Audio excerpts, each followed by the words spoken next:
Hello everyone, welcome to another edition of Tales from the Typecase. My name's Greg Smith and I'm the proprietor of Blind Pig Press, and tonight we're going to be delving into the type history a little bit and also looking at some new stuff that we've been working on. And if you've watched the previous episode, you'll have gotten a preview of what we've been doing of late. It's a little bit warm in the print shop tonight, not going to lie. We've been having a bit of a heat wave lately where I am, and yeah, the print shop is not air conditioned, and even though it's really, really good to print during hot, humid weather, I've found, it is not, does nothing for our hair or our complexion. Tonight we're going to be looking at Franklin Gothic.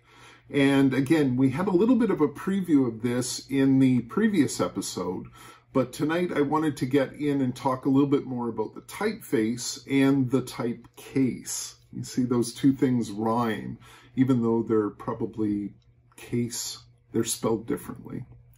So anyways, let's go and have a look. So today, folks, we're going to be looking at a typeface, Franklin Gothic, in fact.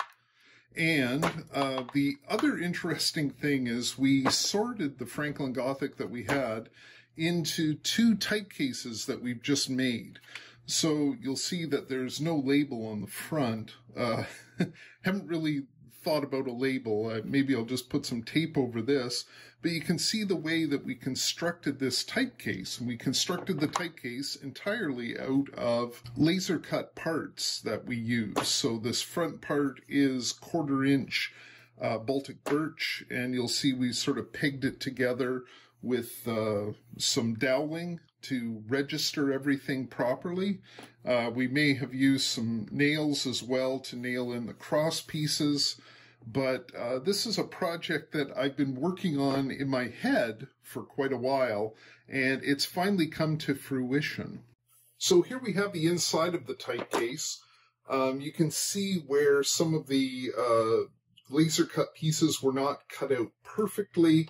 You can also see some of the glue spots that we assembled and then remembered that we forgot to glue. So we put in the glue posthumously, as it were. And also, in the bottom, we have a masonite base, and we amended this. This was actually the first one that we put together from our laser cut pieces.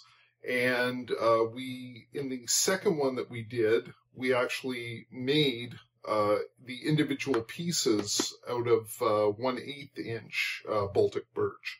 And that's what we also made the dividers out of. And this is going to sound super nerdy, but the lowercase side is actually based on an 8x7 grid.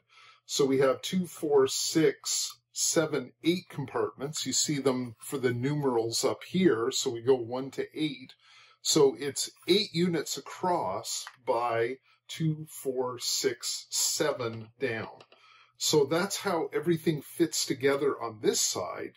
And over on the other side, we have a 7x8 grid. So we have 7 elements going across. So 2, 4, 6, 7, and then 1, 2, 3, 4, 5, 6, 7, 8. So it was interesting for me to sort of look at the project from almost a design standpoint when I was putting it together, to sort of realize how everything was built. So again, we cut all the dividers and everything up on the Glowforge. Now the font is really why we constructed the typecases. We had this 3/4 width typecase that we had the type in. So this is our 36 point Franklin Gothic, I believe, Demibold Condensed, and we have 24 point and we have 18 point.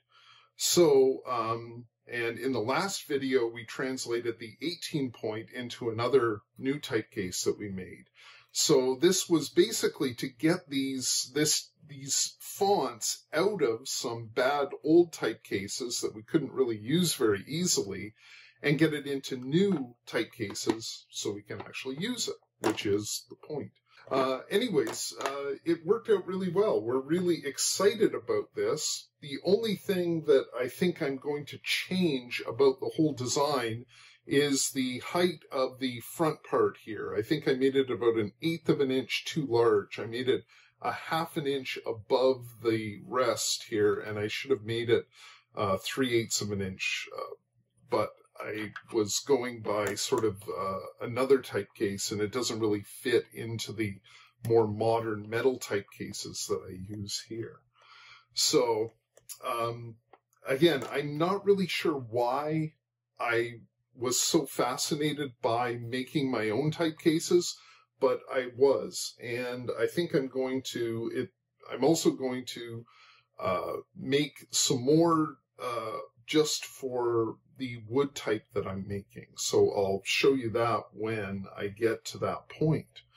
Now, Franklin Gothic is an interesting typeface. It is, I believe I said in the last video, a real workhorse. And it's still a staple in a lot of modern design and digital design. So you'll see Franklin Gothic popping up everywhere. So I'd like to talk a little bit more now, a little less about me and the typecase and a little more about Franklin Gothic. So if we consult W. Pincus Jasbert, you'll find, if I can get to it here, I've marked it with a business card that I printed for a friend. So there we are. So we have Franklin Gothic here. And this seems to be a bit of a theme. Maybe we're completing or in the middle of a long sort of trilogy or a long look at grotesque fonts by Morris Fuller Benton. We'll have to see about that. But Franklin Gothic was designed, the many parts of it were designed between 1903 and 1912. So very early in the 20th century and very early in the life of the sans serif. I wanted to talk about some of the distinctive letters, and I've chosen the R, which again in the true Benton grotesque sans serif fashion has a straight leg. The uppercase K, which again, you'll notice that the arm of the K is narrower and the leg of the K is thicker, and also you'll notice that they don't meet in the middle, so the leg descends out of the arm. So anatomically, that doesn't usually happen. Another distinctive character is the G, and you'll see that it has a two-story G, and it has this distinctive little ear on it up here. And you'll also notice the difference between the thicks and thins within the bottom story of the G itself. The other thing that's interesting, and this gets not necessarily indicative of Franklin Gothic, but in a lot of cases, you know, when we're typesetting, we sometimes run into small challenges. And you'll notice here we have two characters that look like a D and a B, but actually they're a B and a D. And also we have what looks like a Q and a P, which is actually a P and a Q. So the other thing I want you to look at is the difference between the two. And if you look at the bottom of the B, you'll notice that the little kerf at the bottom here is angled on the B, but not the D. And the same thing over here. The top of the Q has that little kerf on it, the little angled part there, and whereas the P does not. Okay, so in a lot of cases, I've heard people say, you know, mind your P's and Q's, and we're not sure if that actually comes from typesetting or printer's terminology. It could also be from pub terminology, mind your pints and quarts, but it's difficult sometimes to determine which letter is which. And also down here, I have an N and a U.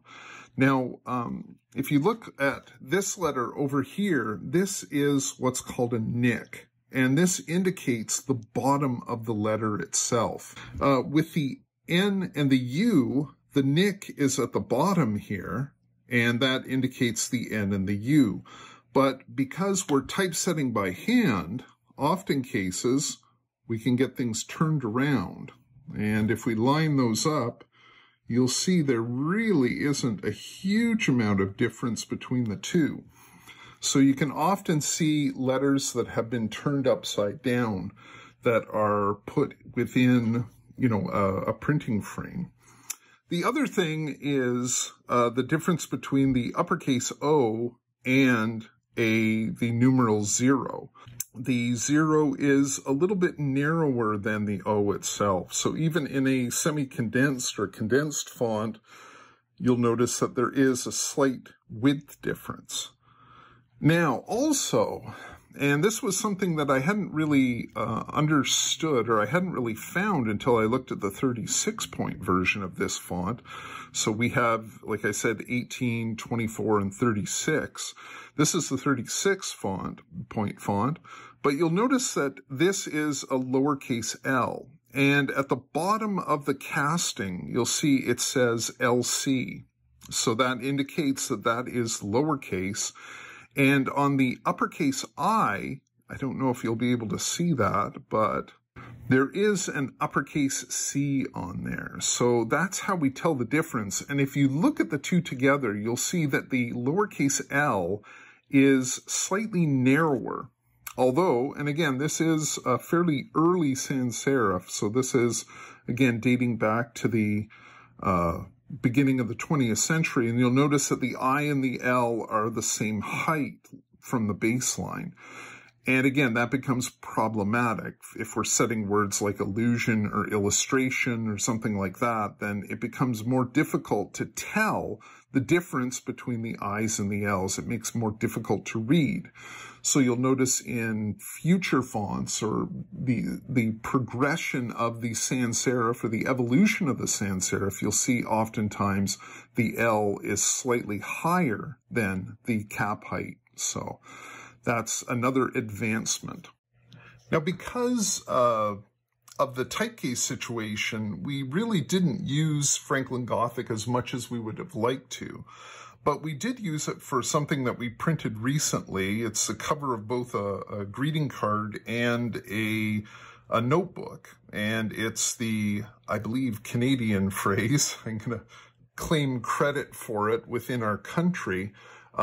Keep your stick on the ice. And you'll notice at the top, I have 4 lines of Franklin Gothic, and I believe that's a 24-point Franklin Gothic. And then I combined it with a little bit of typographic marriage or matchmaking with the 72-point alternate Gothic number 2. So I'm bringing together 2 of Morris Fuller Benton's grotesque sans serifs. So, yeah, this is the type of game that we like to play. Okay, so you can see it is punching really well into that very highly textured paper. So that's why we like Franklin Gothic, because like us, it is a workhorse. So there you have it, Franklin Gothic and the new typecases. And I think you're probably going to have to put up with hearing about the new typecases for some time down the road, because we're not really showing it right now, but we're really excited about it. So there you have it. Thanks for watching. And remember, like, subscribe, comment, send us things without sugar. And if you want to, money doesn't have sugar. So you could also send us money if you wanted to.